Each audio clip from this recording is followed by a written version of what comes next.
Olá, meus amados irmãos, graça e paz da parte de Deus, o nosso Pai, e do nosso Senhor e Salvador Jesus Cristo. Vamos refletir na palavra de Deus?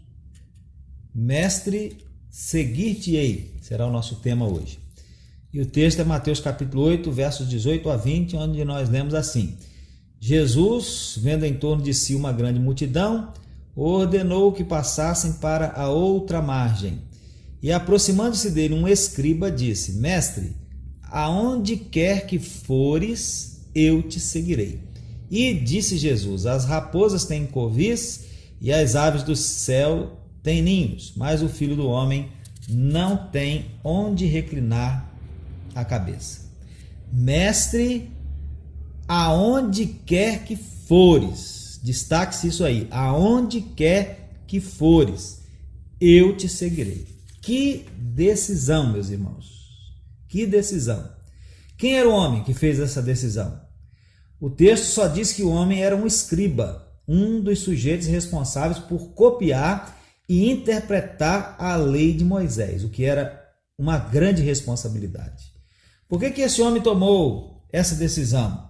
Bem, talvez ele estivesse ali em meio àquela multidão, ouvindo as palavras de Jesus, observando os feitos de Jesus, e ele gostou, ficou admiradíssimo com Jesus, e ao se dar conta de que Jesus convocara seus discípulos para retirarem-se para o outro lado do mar da Galileia, também conhecido por Tiberíades e Lago de Genezaré, aproximou-se e disse querer ir também, não só para a outra banda daquele lago, mas para onde quer que Jesus fosse, qualquer lugar, de barco ou nadando, de carro ou a pé, na cidade ou na roça, ou no deserto, na sombra ou no sol, qualquer lugar. Bem, pelo menos foi isso que ele disse. Ou não? É isso que eu entendo por te seguirei aonde quer que fores. Aonde quer que fores é qualquer lugar, em qualquer situação. Agora eu não sei se ele estava pensando bem no que ele estava decidindo naquele momento, mas é isso que ele disse, e é fato que essa é uma grande e importante decisão. Eu quero ir contigo, eu não quero mais trilhar pelos caminhos deste mundo sem estar na presença do Senhor. Que decisão, meus irmãos, que decisão maravilhosa, que decisão importante. E você já tomou essa decisão? Mas é preciso saber, se você ainda não tomou, ou se já tomou, está pensando em tomar, é preciso saber o que significa essa decisão. O que significa essa decisão hoje? Eis aí algumas ideias. Primeiro, significa o mesmo que significava naquela ocasião, com a diferença de que hoje nós sabemos mais perfeitamente que não se trata simplesmente de um seguir geográfico, né? Porque Jesus hoje não está mais aqui humanamente peregrinando entre nós, ele está em todos os lugares, então não se trata simplesmente de um seguir geográfico. Segundo, significa fazer ou deixar de fazer aquilo que Jesus aprovaria ou deixaria de aprovar nas diversas situações que fazem e farão parte de nosso contexto de vida, independentemente de o quanto isso nos custará, financeiramente, emocionalmente, socialmente. Jesus aprova, eu faço. Jesus não aprova, eu não faço. Esse é o significado. Mas não pensa que vai ser fácil, não. Porque o caminho de Jesus, meus amados, é na contramão deste mundo. Dói às vezes, pesa às vezes, causa conflitos internos e externos. Isto é, conosco mesmos e com outras pessoas. Fazer o que Jesus aprova e não fazer o que ele não aprova. Por isso que um casal em que um é crente e o outro não, se não houver um bom entendimento entre eles, em alguns momentos o trem pode ficar feio. Maria, crente, casou com o Zé, que além de não ser crente, era um pé de valsa daqueles, e depois de uns dias de casado, num sábado, o Zé diz que vai no baile e chama Maria para ir com ele. E agora? Vou ou não vou? Vou, decide Maria. Um instante depois vem o pensamento, mas eu sou crente, não vou. Mas se eu não for, ele vai assim mesmo, sem eu. E vai dançar com quem lá? Vou, não vou, vou, não vou. E ela diz assim: Zé, se eu não for, você vai ficar muito chateado. Por que eu estou contando essa história? Eu estou contando essa história porque eu estou contando aqui assim dessa forma, mas eu conheci uma mulher crente que optou por frequentar o bailão com medo de perder o marido. Então, às vezes, tomar uma decisão de fazer aquilo que Jesus quer que nós façamos e não fazer o que ele não gostaria que nós não fizéssemos, não é muito fácil, não. É algo que às vezes dói, que exige muito de nós. Seguir a Jesus, meus irmãos, pode significar uma vida de muita prosperidade em todos os sentidos, inclusive financeira, mas também pode significar renúncias mil. Não é isso que Jesus disse para aquele mancebo de qualidade que estava preso aos bens materiais? Jesus disse: olha, vai, vende tudo quanto tens e dá aos pobres, vem, segue-me e terás um tesouro nos céus. Jesus disse isso para ele porque ele estava preso. O que imperava no trono do seu coração eram os bens materiais. Então Jesus diz assim: você tem que renunciar a essas coisas. O apóstolo Paulo poderia ser muito bem sucedido financeiramente se ele não tivesse deixado tudo para seguir a Jesus, mas ele renunciou. Agora, veja essa notícia recente, divulgada pelo Ministério Portas Abertas, lá no seu site. É notícia de agora, do mês de fevereiro. Então, fala sobre uma mulher que está sendo chamada aqui de Ruth Zal. É o nome modificado por segurança, né? Porque está lá divulgado na internet. Então, Ruth Zal era uma artista na divisão de apresentação e cultura do exército chinês. Ela era famosa por suas apresentações, ganhando prêmios ano após ano e construindo uma reputação formidável para a divisão. Mais recentemente, tudo mudou. O chefe de Ruth disse que ela deveria parar de ir aos encontros da igreja e abandonar a fé, já que os militares na China não têm permissão para serem cristãos. A ordem foi parte de uma iniciativa mais ampla de limpar o exército daqueles elementos que eles diziam indesejáveis, os crentes, né? Ruth ficou diante de uma decisão decisiva, uma redundância aí, né? Negar a fé, continuar no exército e manter sua reputação, ou declarar seu amor imutável pelo Senhor e arriscar tudo. Ruth sabia que não podia negar a fé. O chefe tentou repetidamente incitar a funcionária a desistir, mas ela não se renderia. No final, Ruth sabia que era tempo de deixar o exército. A demissão dela enfureceu o chefe e ele a puniu, removendo todos os prêmios e distinções que ela já havia recebido e reduziu drasticamente os benefícios da aposentadoria que ela acumulou durante muitos anos. A cristã perdeu o emprego, a reputação e a segurança financeira. Ela sabia que não poderia fazer nada sobre isso, apenas tinha pago o preço de permanecer firme na fé em Jesus. E Ruth é apenas um dos cristãos na China cuja vida mudou completamente por causa da perseguição aos cristãos, que mais uma vez está crescendo.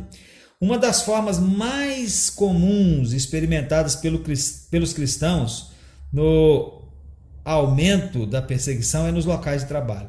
Cristãos que abertamente seguem a Jesus e compartilham a fé podem ser tratados de forma severa, como Ruth, a cantora do exército, experimentou.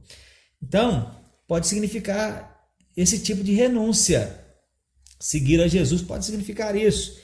Também seguir a Jesus pode significar perda de conforto pessoal. Paulo, por exemplo, trocou o conforto da sua casa, que certamente seria luxuosa, pelo chão das prisões. O sofá da nossa casa, meus irmãos, é tão bom, não é? Ficar em casa de calção e chinelo, assistindo um programa de entretenimento numa telona de 65 polegadas, que maravilha! Mas às vezes nós temos que deixar isso de lado, pelo menos por um pouco, para seguir a Jesus, para fazer a obra do Senhor.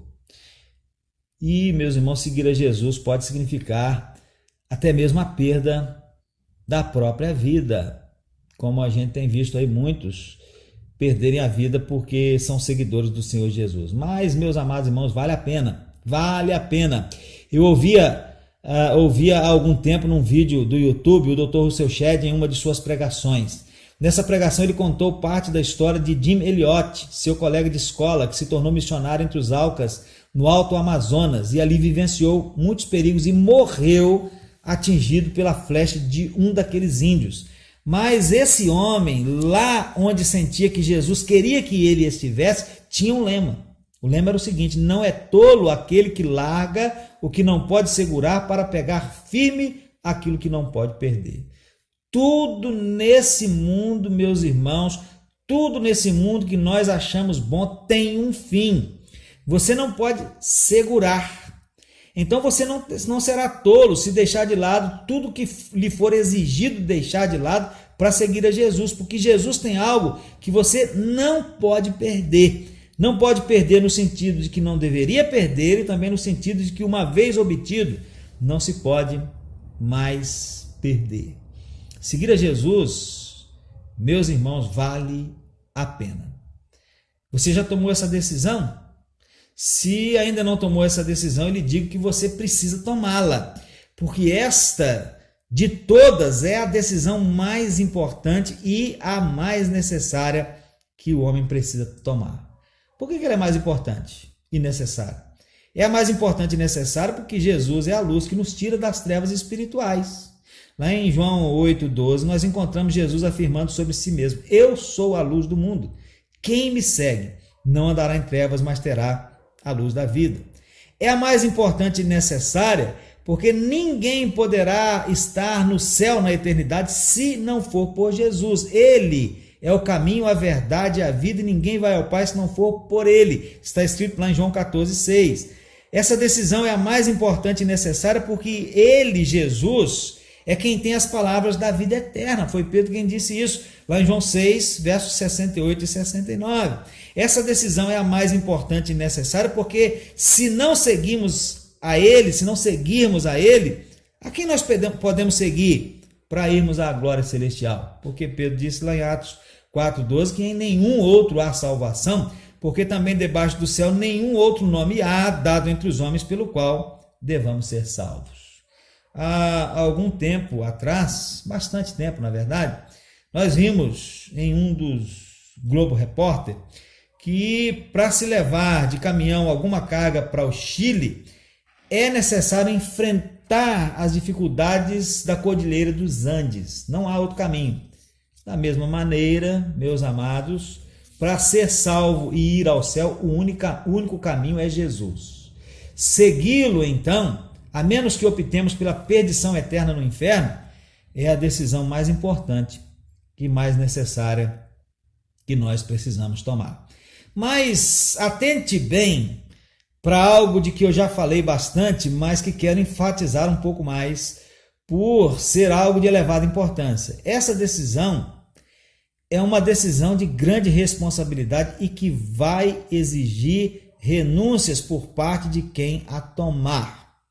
As raposas têm covis e as aves dos céus têm ninhos, mas o Filho do Homem não tem onde reclinar a cabeça. Não foi isso que Jesus disse para aquele escriba?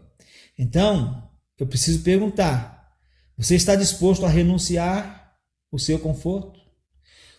Todos que vivemos nesse país, meus irmãos, no Brasil, que de certa forma é um país cristianizado, sabemos sobre algumas renúncias que a pessoa que se dedica a seguir a Cristo terá de fazer. Alguns exemplos: carnaval, por exemplo. Sabia não? É o carnaval. Se você não sabia, agora sabe. Esse ano não tem, glória a Deus. Esse ano, louvado seja Deus, não vamos ouvir as, entre aspas, notícias acerca de crentes que estavam lá no meio, vestidos daquele jeito e com um copo na mão. A gente ouve e tem que engolir seco, mesmo às vezes não sendo da igreja da gente. Agora o pior é quando falam: olha, é lá da sua igreja. Então, carnaval. O bailão, o bailão. Uma vez, em outro lugar, uma moça da igreja, onde eu era membro, foi no bailão. E eu não sei se o cara que lá tinha um costume de tirar foto para divulgação, e eu não sei se o cara que tirava foto para divulgação sabia que ela crente fez de propósito, ou se foi coincidência, mas no outro dia lá estava a foto dela, grande, nítida, no meio da farra mesmo. Mas eu acho que foi bênção aparecer assim, porque deu oportunidade de ela ser disciplinada, e hoje ela é uma jovem senhora, bem casada, com filhos e firme na igreja. Álcool, meus amados irmãos, só se for em gel para passar na mão. Você já ouviu aquela história dos dois irmãos em Cristo que foram numa viagem missionária e saíram para evangelizar justamente em companhia do pastor local? Estava frio, era um lugar frio, e o pastor, que já estava meio desconfiado daqueles sujeitos, chamou-os para se aquecerem um pouquinho antes de continuar a evangelizar. Entrou num bar de um conhecido e pediu 3 pingas e uma caixa de fósforo. Colocou uma pinga diante dele, uma pinga diante de um daqueles evangelistas e outra pinga diante do outro. E aqueles dois homens, um olhou para o outro e fizeram assim um sinal de que, bom, se o pastor está chamando, vamos beber, né? Eles já gostavam mesmo, o pastor já estava desconfiado. Então eles pegaram aquela pinga e mandaram para dentro para aquecer.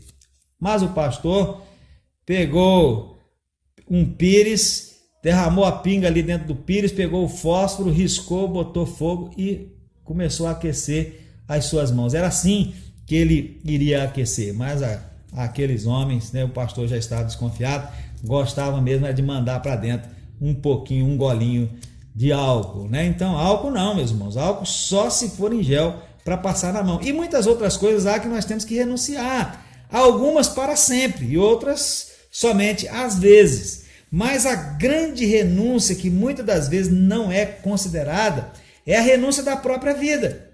Ei, irmão, preste atenção nisso. Se você decidiu seguir a Cristo, a sua vida não é mais a sua vida, não. É agora a vida de Cristo em você. Não é mais simplesmente você quem decide o que você vai fazer ou deixar de fazer. Paulo, que outrora foi um perseguidor de cristãos, que esteve presente e aprovou o apedrejamento de Estevão até a morte do mesmo, depois de convertido a Cristo, se expressou assim, está lá em Gálatas 2:20, já estou crucificado com Cristo e vivo, não mais eu, mas Cristo vive em mim, e a vida que agora vivo na carne, vivo-a na fé do Filho de Deus, o qual me amou e se entregou a si mesmo por mim. Então, renunciar à própria vida, foi isso que, por exemplo, David Brainerd fez quando seguiu a Jesus, que o conduziu antes da metade do século XVIII às florestas americanas para pregar aos índios. Ele era jovem, solteiro, com a vida toda pela frente, mas ele renunciou à própria vida para seguir a Cristo e fazer aquilo para o que Cristo o comissionou. A sua vitória foi imensa, a maior de todas, mas suas lutas também foram grandes e terríveis. Brainerd, meus irmãos, morreu de tuberculose numa sexta-feira, no dia 9 de outubro de 1747, na casa de Jonathan Edwards, aos 29 anos de idade. Mas quem segue a Cristo assim, não termina esta sua jornada no momento da sua morte, pelo contrário, continua a segui-lo em direção à glória. E foi por isso que Jonathan Edwards disse sobre a morte de Brainerd: a sua alma, disse Jonathan Edwards, foi recebida por seu querido Senhor e Mestre naquele estado de perfeição, de santidade e aprazimento de Deus. Foi acolhido pela gloriosa Assembleia do Mundo Superior como alguém peculiarmente apto para juntar-se a ela em sua bem-aventurada atividade e aprazimento. Então, meus irmãos, quem segue a Cristo de verdade não o faz sem renunciar à sua própria vida. Quem segue a Cristo de verdade não o faz sem renunciar à sua própria vida. Quem segue a Cristo de verdade não o faz sem renunciar à sua própria vida, mas também não deixa de ganhá-la. Foi o próprio Cristo quem nos deixou a mensagem de que aquele que quer ganhar a sua vida neste mundo termina por perdê-la. Mas aquele que não se importa de perdê-la por amor a ele para segui-lo, na verdade é este que a está ganhando. Então, seguir a Cristo, meus irmãos, seguir a Jesus não é só para os bons momentos. Seguir a Jesus não é somente para quando tudo está tranquilo. Seguir a Jesus é para o que der e vier. É para quando se vai ser bem recebido e aplaudido em determinado lugar, mas também é para quando se vai ser mal recebido, vaiado, perseguido, apedrejado e até morto. Hoje de manhã eu me referi ao início do trabalho batista no Brasil, quando vieram para cá como missionários na Bahia as famílias Begbie, Taylor, juntamente com o ex-padre Antônio Teixeira de Albuquerque. Naquela época, a hostilidade ao protestantismo no Brasil era grande e o missionário William Book Begbie, numa ocasião em que pregava, levou uma pedrada bem no meio da testa.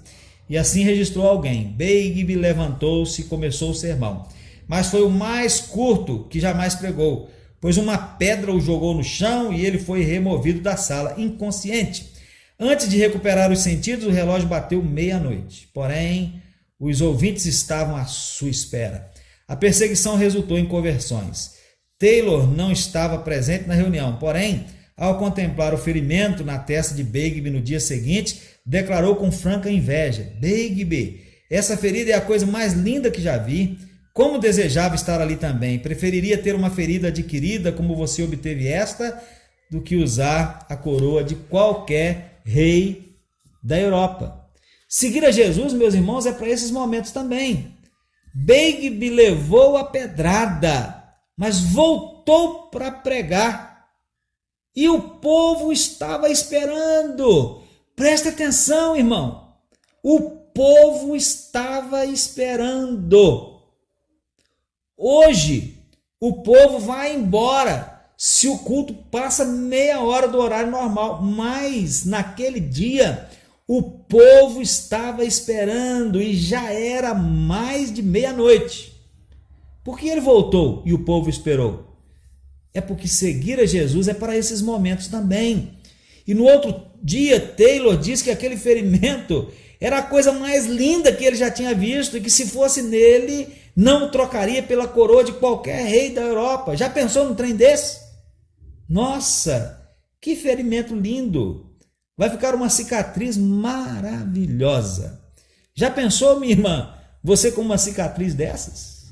Não tem problema nenhum, qualquer cicatriz. Mas aquela era especial.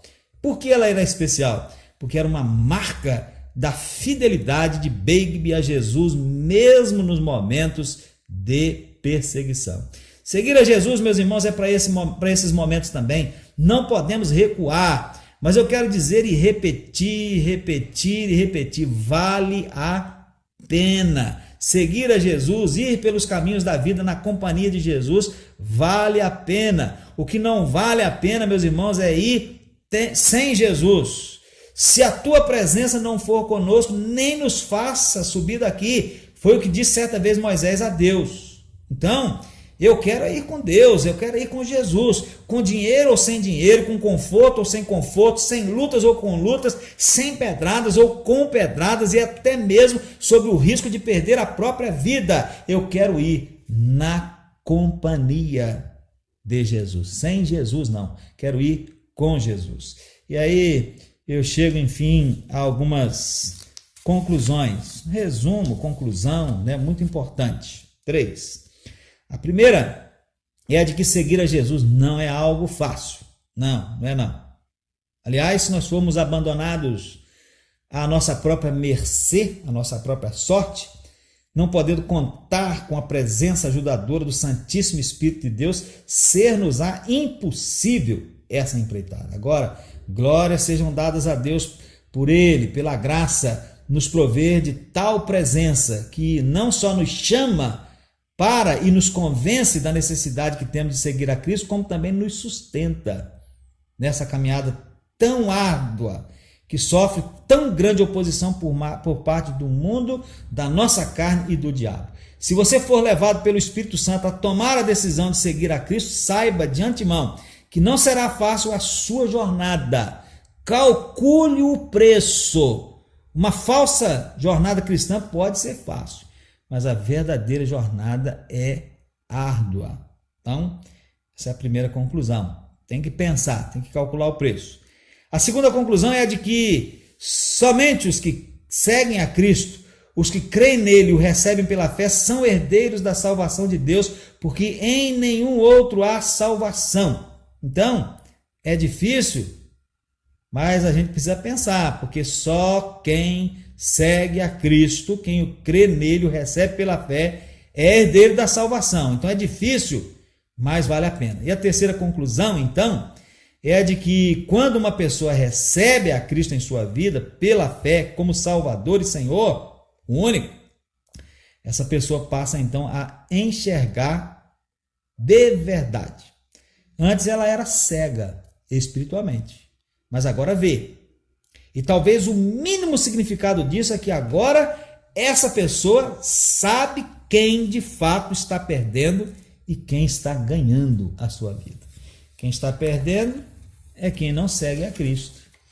Quem está ganhando é quem segue a Cristo. Então, mestre, seguir-te-ei. Que seja essa também, meus irmãos, a nossa firme decisão.